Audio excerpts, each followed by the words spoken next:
aussi écrit, c'est maintenant cet aspect administration. On constate que, quelque part, l'administration, c'est un support. Un support, un appui qui aide l'Église à pouvoir bien atteindre sa mission. Mais, sincèrement, j'ai constaté que les églises, plusieurs, négligent l'administration. Ou l'administration des églises est tellement faible. Je me dis, ok, si nous pouvons donner aux églises. Voilà, bref, il y a eu plusieurs motivations qui m'ont amené.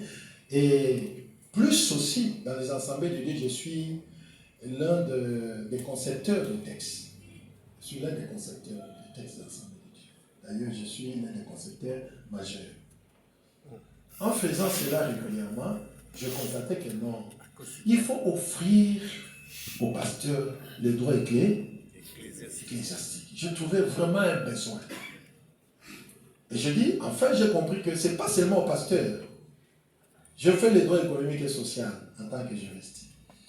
Quand à l'université, je fais un séminaire sur les droits des associations.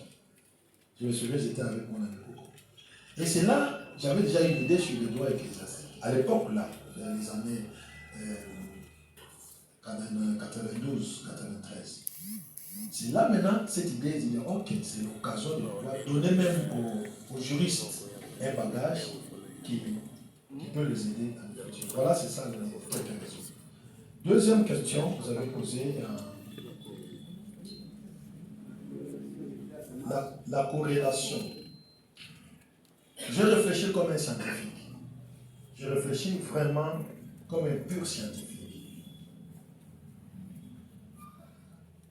Les problèmes se posent aux deux niveaux. Au niveau des pouvoirs publics et au niveau maintenant des responsables des confessions religieuses ou des associations confessionnelles. En fait, ça ne marche pas bien. Pourquoi? C'est parce que chaque groupe ne maîtrise pas ce qu'il faut faire par rapport à l'autre. Je veux juste te dire. Les associations confessionnelles doivent savoir leurs droits et leurs obligations. Ce qu'ils doivent savoir, leurs droits et leurs obligations. C'est conforme à cela. Là, ça va marcher.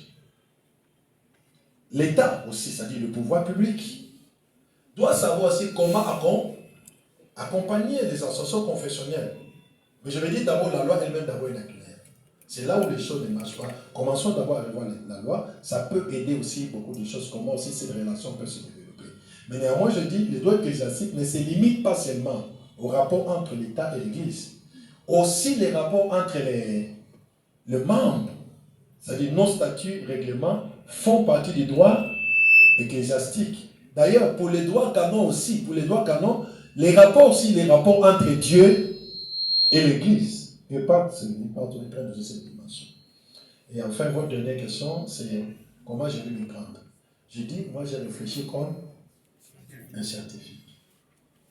Un scientifique, je mets à la disposition des lecteurs et chacun peut exploiter comme il veut. À mon niveau, je vois ce que je peux faire, mais je dis que ce que je fais en tant que scientifique, c'est ça mon travail.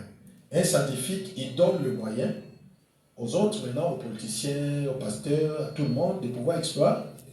Pour moi, je fais en tant que scientifique, j'ai déjà fait mon travail. Ce que je vais faire maintenant, c'est vulgariser. Faire des conférences, faire des forums, des choses comme ça, pour vulgariser en tant que scientifique. Mais je n'ai pas un pouvoir.